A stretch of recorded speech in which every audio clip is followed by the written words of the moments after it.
Hi friends, welcome to Healthy Cooking Channel. இந்த வீடியோல நம்ம இன்னைக்கு சுவையான காளான் ரசம் எப்படி செய்யலாம்னு பார்க்கலாம். அதுக்கு நான் இன்னைக்கு 400 கிராம் அளவுக்கு காளான் எடுத்திருக்கேன். நல்லா சுத்தம் பண்ணிட்டு இந்த மாதிரி நீல வாக்குல மெல்லிசா நறுக்கி எடுத்துக்கோங்க.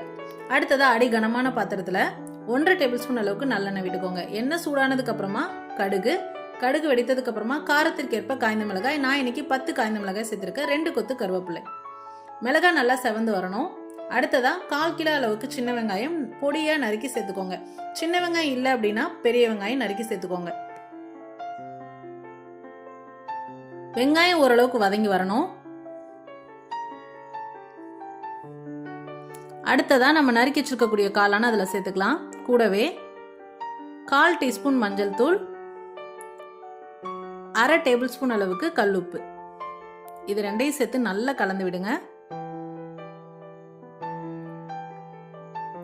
இப்போ நம்ம ஒரு மூடி போட்டு ஸ்டவ் மிதமான தீயில வச்சு வேக விடணும். காளான்ல தண்ணி வெளியே வரும். அந்த தண்ணி வெளியே காளான் வெந்து நல்லா சுருங்கி வரும். 5-7 நிமிஷம் எடுத்துக்கும். பாருங்க நல்லா சாஃப்டா குக் ஆயிருச்சு. அடுத்ததா நம்ம தண்ணி சேர்க்கணும். நான் இன்னைக்கு 2 லிட்டர் அளவுக்கு தண்ணி சேர்க்கிறேன். இந்த ரசம் பாத்தீங்கன்னா ஒரு 8 பேர்த்துக்கு சர்வ் பண்ணலாம். தண்ணி சேர்த்துட்டு ஒரு 10 நிமிஷம் மிதமான தீயில கொதிக்க விட்டு எடுத்துக்கோங்க. அப்பதான் அந்த சின்ன வெங்காயம், அந்த மிளகா, அந்த காளான் இதோட எசன்ஸ் எல்லாமும் பைண்ட் ஆகி நமக்கு கிடைக்கும். நல்ல ஃப்ளேவர் கிடைக்கும். லாஸ்ட்டாக ஸ்டவ் ஆஃப் பண்ணிவிட்டு லாஸ்ட்டாக 1/2 டீஸ்பூன் அளவுக்கு மிளகுத்தூள் ஆப்ஷனல் தான். உங்களுக்கு காரத்துக்கு தேவை அப்படின்னா சேர்த்துக்கோங்க. ஃப்ளேவர் வேணா சேர்த்துக்கலாம், இல்லைனா விட்டுடலாம். கொஞ்சமாக மல்லி இலை நறுக்கி தூவிட்டு ஸ்டவ் ஆஃப் பண்ணிவிடுங்க. நல்ல மணக்க சுவையான காளான் ரசம் தயார்.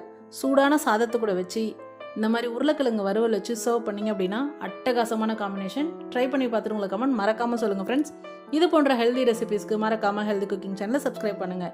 இந்த வீடியோ உங்களுக்கு பிடிச்சிருந்தா லைக் பண்ணுங்கள், ஷேர் பண்ணுங்கள், கமெண்ட் பண்ணுங்கள். தேங்க்ஸ் ஃபார் வாட்சிங்.